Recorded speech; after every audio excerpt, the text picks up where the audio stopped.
There's an old saying, during a time of war, they kill the poets first. Because the poets, historically, they were the voice of the people. And so they were very powerful.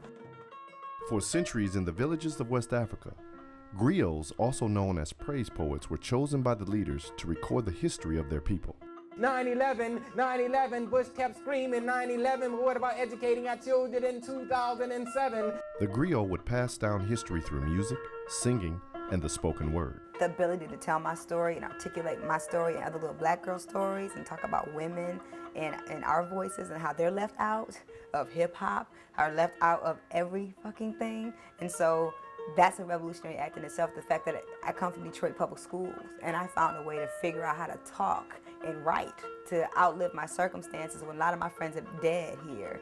Have today's oral poets and spoken word artists embraced the ancient traditions practiced by the griots. I need some brothers in the streets to get these streets back. You doing what you gotta do, my dude, I see that, but where you do your thing, that's just where my seed's at. That's where my family and my elderly at. Them little kids see your pain, go through it, grow to it, then they gravitate and run congruent. You better speak truth to it. Televising the revolution of spoken word from Detroit takes a look at how Detroit poets use their words to draw attention to local, national, and international social economic issues. No matter what time period you're looking at, even today, the revolutionary poet is willing to look at their surroundings and question it. You've got a MySpace page. You've got a Facebook page. And you've got something like 700 friends, unlimited access to music and information, a life expectancy that exceeds any generation that precedes you, and you're miserable. It is much harder to write a good poem than it is to write a novel.